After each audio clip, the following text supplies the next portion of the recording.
Welcome to Triple R, Rock Riddle's reality. I am Rock Riddle. It was very early in my professional wrestling career when I met one of the most amazing, outstanding people I've ever known, Terry Funk. I had wrestled his older brother, Dory Funk Jr., several times, and I ended up wrestling Dory Funk more. I talked with Terry a lot, talked to him in many dressing rooms in many arenas throughout the country. Learned an awful lot from that man. I also gained a lot of insight, knowledge of the wrestling business by listening to his many stories and listening to his wisdom, listening to his advice during many very long road trips. He was one of the greatest professional wrestlers of all time and a tremendous gentleman. Terry and I became decades-long friends. I remember being in a huge dressing room with a group of wrestlers, and we were talking about respect, or lack thereof, to be more precise. Basically, we were complaining about not being respected or appreciated or admired on the level that we thought we deserved. Terry cleared his throat. He was about to speak, and a hush fell over the group. He had our complete, undivided attention. "Guys," he said finally, "one day they're going to look at us like rock stars." Okay, well, some of the guys sort of rolled their eyes and some snickered a bit, and some just shook their heads. We all considered Terry's statement to be quite strange and extremely unlikely. Terry was right. People began to look at us as rock stars. Terry Funk was brilliant and probably way ahead of his time. A trailblazer that he was. Okay, here's another Terry Funk memory. It had to be at least 7 or 8 years ago at CAC, the Cauliflower Alley Club. caulifloweralleyclub.org. It's, 65 years old or so. It is the largest philanthropic organization of professional wrestlers in the world. And once a year, they have a 4-day event. It's a wrestler's reunion and 2 days of award ceremonies. It attracts international press. It's a big deal. And you have between 400 and 600 professional wrestlers there, most of whom, if you're a fan, you will recognize. So the first big event on that first day was an evening of professional wrestling. And I remember I wrestled this young guy who was being managed at that time, during that evening, by the amazing J.J. Dillon of the Four Horsemen. If you know wrestling, you know who J.J. Dillon is. So this wrestler and I ended up outside of the ring in something like the 5th row of ringside. We were in the middle of literally hundreds of metal folding chairs.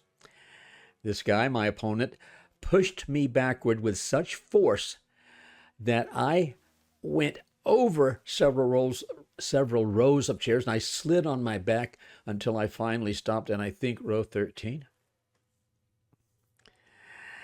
As usual, there were quite a few legends in the audience watching. Now, the next morning, I was eating breakfast at TGI Fridays, which is in the casino where the big event was taking place. Terry Funk walked over. He said, "Rock, I just got in. I'm sorry I missed you last night. I hear you had a hell of a match." Wow, I thought. I asked him finally, I said, "Who told you?" He grinned and he simply said, "I talked to all the boys." Boys is a term of endearment within the professional wrestling world, and it means any professional wrestler who competes in the ring. In this case, though, it had a different meaning when Terry said, I know all the boys. I translate that into legends. It was a really great compliment. I smiled, at least internally, for the rest of the day. And actually, as you can see, I'm smiling now just simply recalling that day and recording it in my mind. So how does this tie in with Sylvester Stallone, you may ask? Okay, I'll tell you the story. For about 30 years, my office was located on the southwest corner of Sunset and Wilcox, not far from the famous Hollywood and Vine. And I lived in Hollywood, up in the hills. In fact, announcers used to introduce me. Of course, I would prod them to do so, but they used to introduce me this way. Direct from his palatial estate high in the hills of Hollywood, California, we present to you live and in person the first, the only, the original Mr. Wonderful of professional wrestling, the diamond ring and Cadillac man, the man who possesses the body that men fear and women love, the intercontinental lover, the Rolls Royce of wrestling, 4-time Hall of Famer, Rock Riddle. Of course, the 4-time Hall of Famer part came later. There was a holiday spa across the street from Hollywood's famous Chinese theater. That was a really convenient location for me since my office was there at Sunset and Wilcox, and I lived way up in the hills, but this was sort of in between. The location was very convenient. I worked out there at the holiday spa just about every day. I remember one specific day. I remember it pretty clearly. I was doing bench presses. I can visualize this in my mind. I see the entire place. I had just finished a set when I noticed a strange guy over there staring at me. I have the kind of mind that always wants to figure things out. I looked at this guy. I said, this guy is wearing boxing trunks in a bodybuilding gym. That's very unusual, even for Hollywood. And I asked myself, why is he staring at me? You see, no gay guys have ever found me attractive, so I didn't think that was it. But after I finished my final set, this guy walks over to introduce himself. He says, Mr. Riddle, the name's Stallone, he said. I don't think I said anything at all. I just shook my head. Okay. Then he said, Sylvester Stallone.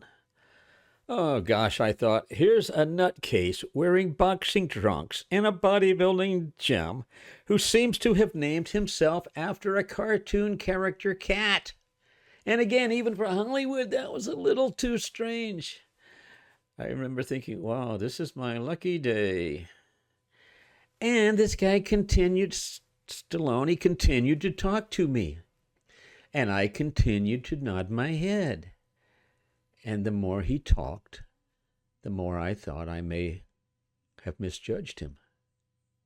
He was making sense. He let me know he had seen me on television. He had a great love and appreciation of professional wrestling. And thankfully, he also had an extreme sense of humor, probably equal to or maybe even more extreme than mine. So we got along well. We kept running into each other in the gym, often working out together. And I remember one specific day, I was once again doing bench presses. Sly came in. He went to the lat machine. I said, hey, I'm using that. He furled his eyebrows. He said, no, you're on the bench press. I said, I'm supersetting. Yeah, he shrugged and headed to the seated row machine. Hey, I said, I'm using that. He objected. He started to say something. I interrupted him and I said, I'm double supersetting. I'm using that machine.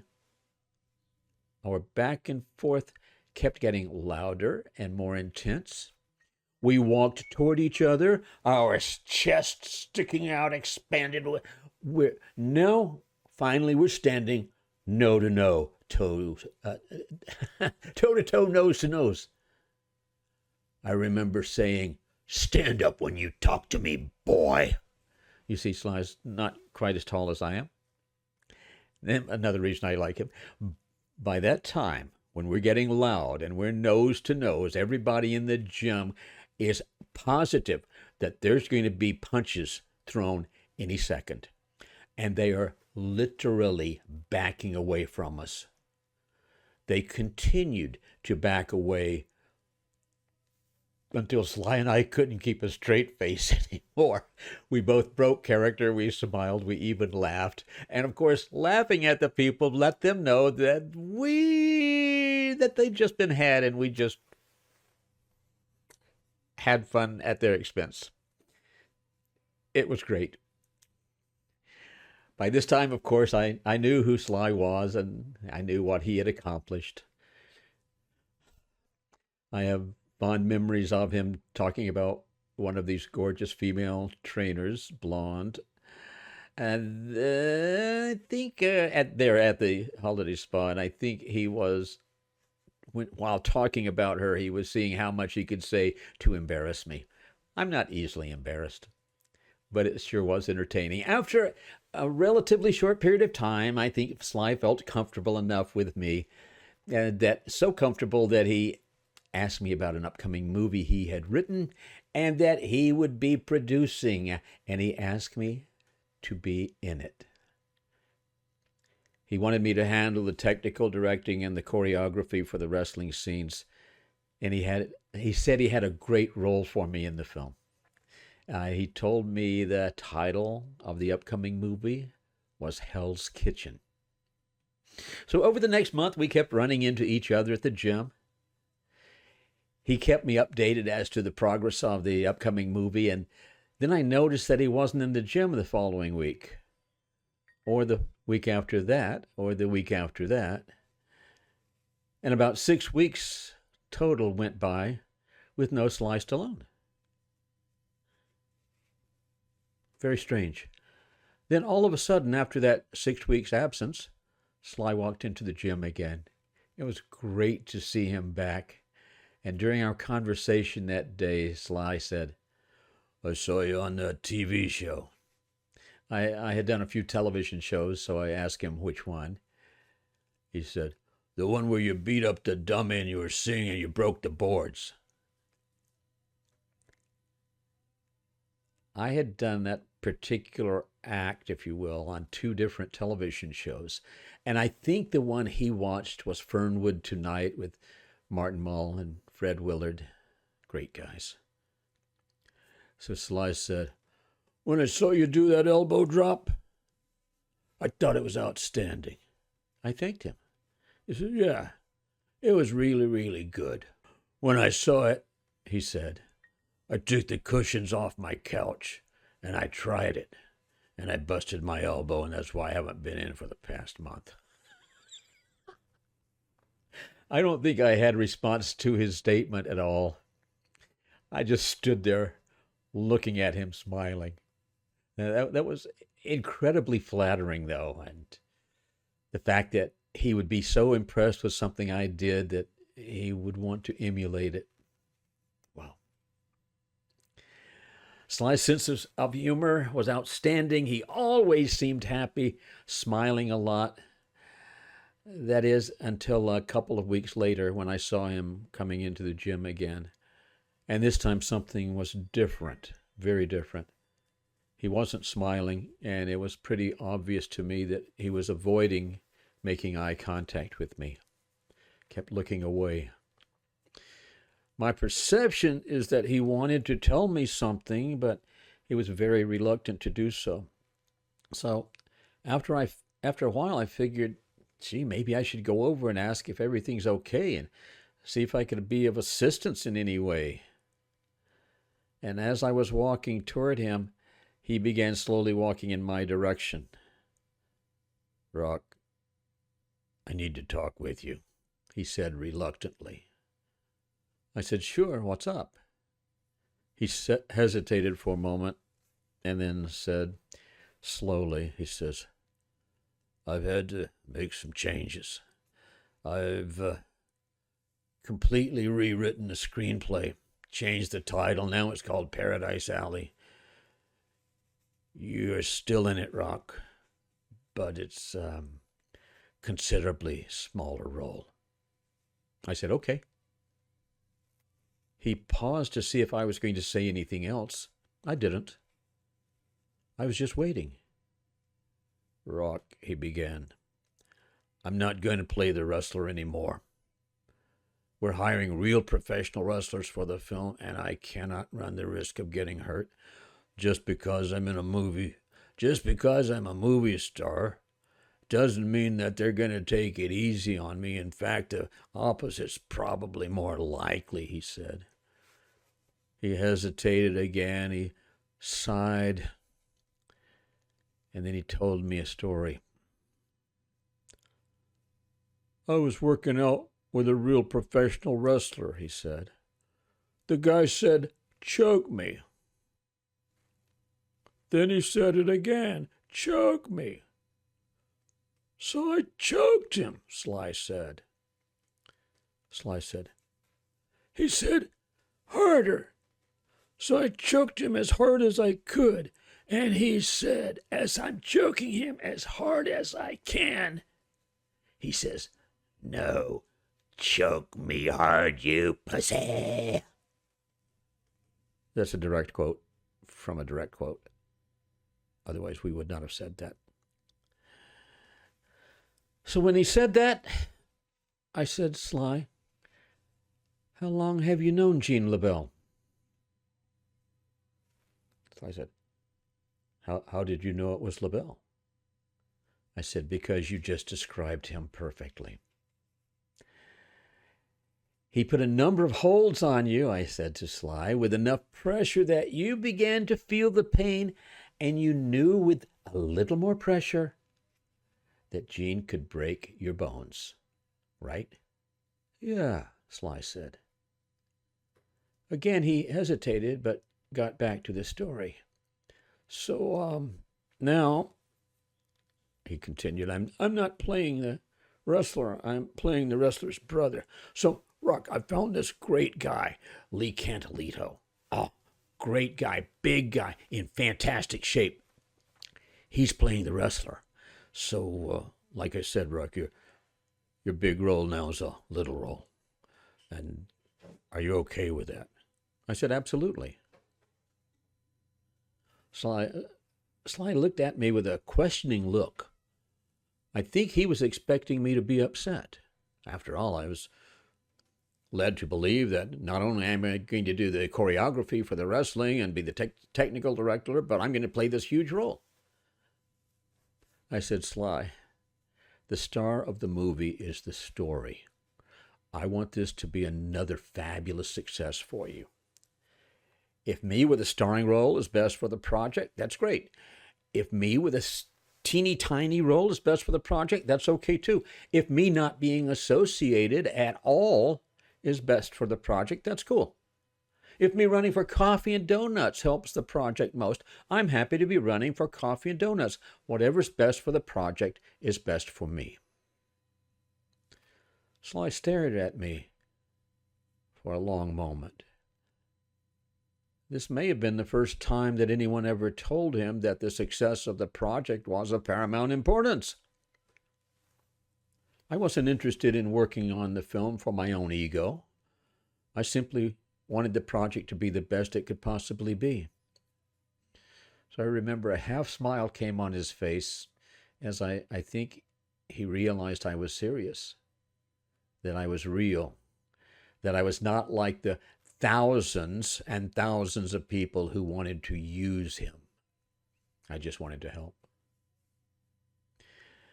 And I believe he sincerely appreciated my rarest of the rare attitudes. Sly told me that because of the changes, the role he originally had in mind for me was now going to someone else. Terry Funk. Fantastic, I said when he told me. So Terry is going to play Frankie the Thumper. Wow. I vividly recall the time Sly came over to me in the gym with it's a different story, but he came over to me in the gym with a serious look on his face. He said, Rock, I'm trying to figure something out. He continued, he said, I've got an Academy Award. I've been to the White House. I'm on the cover of like 70% of the magazines. I've got the biggest movie in the world. And I'm waiting for the question. So he's giving me all this information, and he continued, he said, you see, Rock, Terry Funk and I were in Texas last week. We were in public. Huge groups of people. They saw us. They ran toward us, and they basically pushed me out of the way to get to Terry. And Sly, you want to know why that is? I asked. He says, yeah.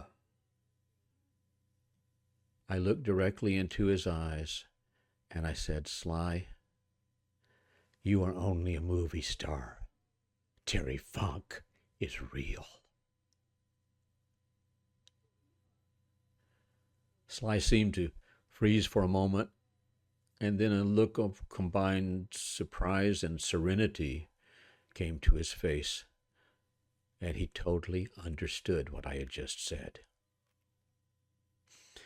If my recollection is correct, I think several more weeks passed before we were actually on the film set of the movie now called Paradise Alley. It was great to be there. I was going to be working with some of the top professional wrestling legends in the world, many friends.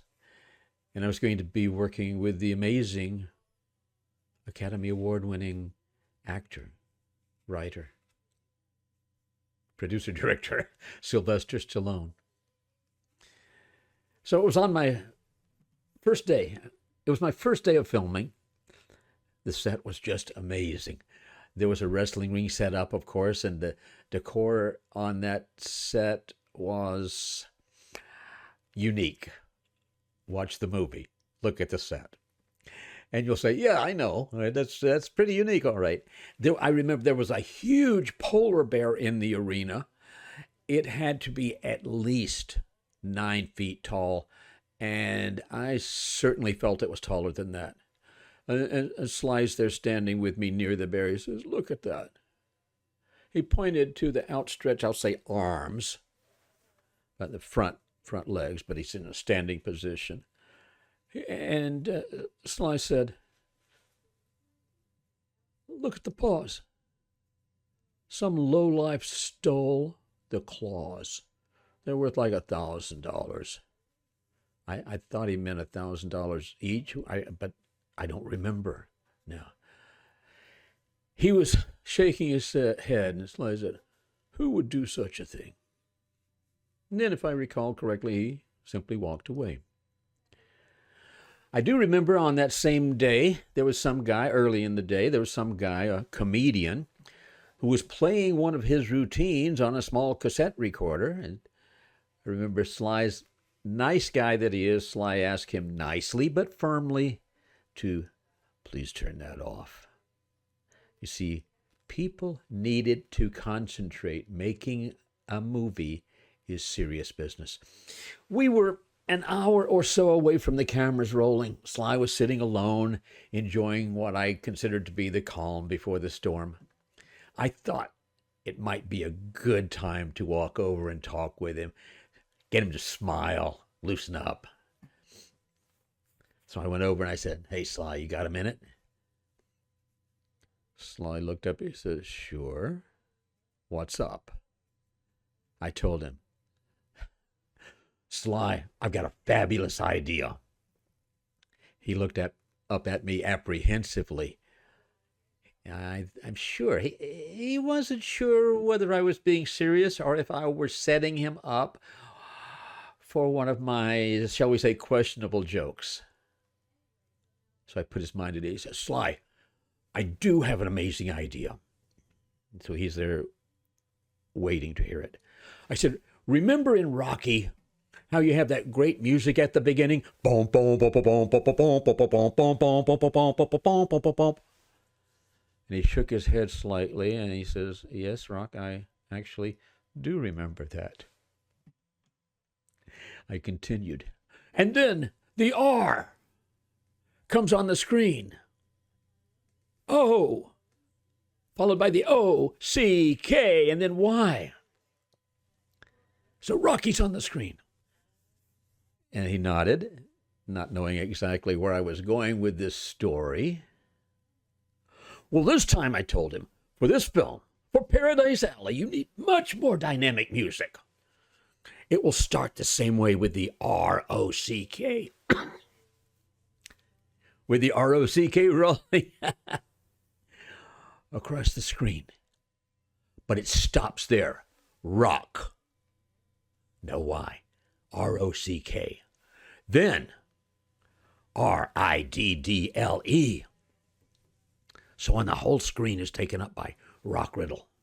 And it's flashing. Rock Riddle. Rock Riddle. Rock Riddle. Then slowly we go to the next card. The next card says, starring in, a little smaller, Paradise Alley. And under Paradise Alley, in small print in parentheses, it says, also featuring S. Stallone. What do you think, Sly?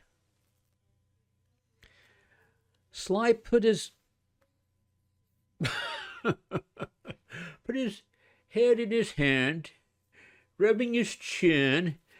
He looked up, made the gestures with his hands, almost whispering, Rock Riddle, Rock Riddle, Rock Riddle. And then he gestured again, and he whispered, Paradise Alley. Also, Stallone. So obviously in his mind, he's playing over in his mind's eye what I just described. He rubbed his rubbed his chin again, as if in deep, deep thought. Took a deep breath, hesitated for a moment, and then looked directly into my eyes, and he says,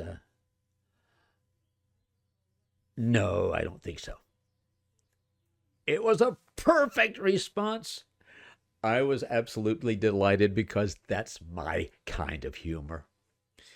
Working with such amazing stars, both in the film business and the wrestling profession, well, this was another in a series of many, many dreams come true. After the world premiere, I told Sly that he actually made the most perfect choice he could, casting Terry Funk in the role of Frankie the Thumper. There's no way, I told him this, I said, there's no way I could have come anywhere close to what Terry was able to do in that film. Terry made that role his own. He owned it. And he made the character just brilliant. So if you haven't seen Paradise Alley, watch it, especially now that you have some behind-the-scenes knowledge. In a future video, I'll tell you about the private accelerated self-defense school that Professor Toru Tanaka and I started in Hollywood. Toru Tanaka defeated Bruno Sammartino for the World Championship, Professional Wrestling Heavyweight Championship. He was also a 10th degree Grant Master, 325 pounds at 6 feet in height with a V shape. One of the toughest people on the planet. However, Sly was a student in this school. That's another fascinating story for another video, so check back to see when we put that one up. Also, I'm in the process of writing a new book. It's a blatantly and brutally honest autobiography. The book's going to probably be over 800 pages. It will contain a lot of pictures, a lot of photographs, including those I've taken with a lot of people who've made a real difference in my life. And with a lot of celebrities included. With all of the time that Sly and I spent together, I don't have one single picture of us together. So I guess it's time to get in touch with Sly again after all these years. Let him know that I need a picture with him for my book. And I'll probably ask him something like, where will you be, Sly, where will you be over the next few weeks when you can spare 5 minutes to take a few pictures? I need a picture with you. We can set a time and a location. I'll come to you at your convenience. So that would be the message. And who knows, Sly could say, okay, here's my 5 minutes. Or he might even say, Rock, no 5 minutes. Meet me at this restaurant for lunch. We have some catching up to do. You see, 5 minutes for some pictures would be great. Anything more than that would be simply amazing. And another high point of my life. As the title of my book says, it would be simply wonderful. Let's get back to Terry Funk for a minute or two. The last time I saw Terry was at a wrestling fan fest type of an event. And I was talking with him, and there's a friend of mine there with a camera, video camera. And I said, would you? I need to get this footage. We have to record this because Terry and I are going back and forth with funny stuff. Here's a clip from that video. I'd like for you to see it. It's a little more, it will give you a little more insight into Terry Funk and me and the relationship that he and I shared. And I think I'm going to insert that right about here. Tell the world that Rock Riddle is one of your favorite wrestlers, one of the greatest wrestlers of all time, one of the people who gave you the toughest run for your money of just about anybody in the business. You want me to tell them about that, Rock? Sure, why not? I'll tell you the truth about him is he was pretty damn good. Yes!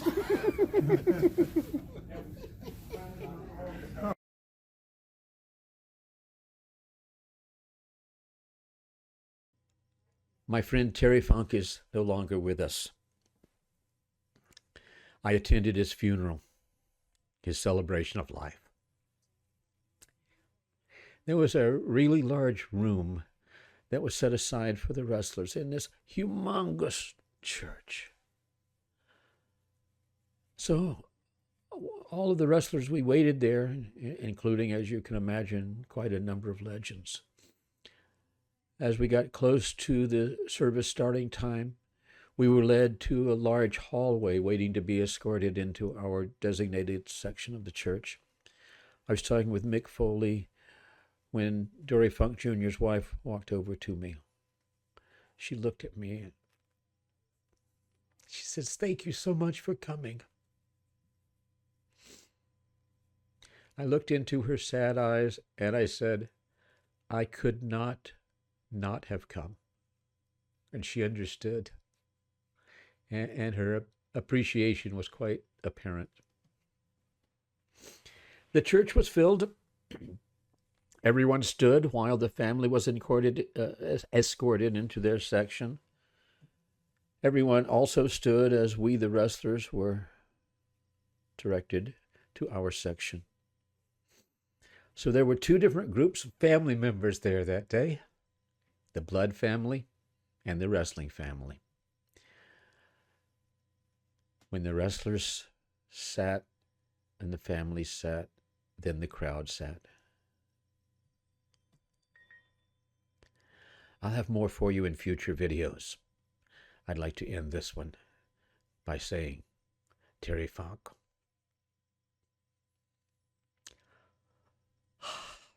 we will always love you.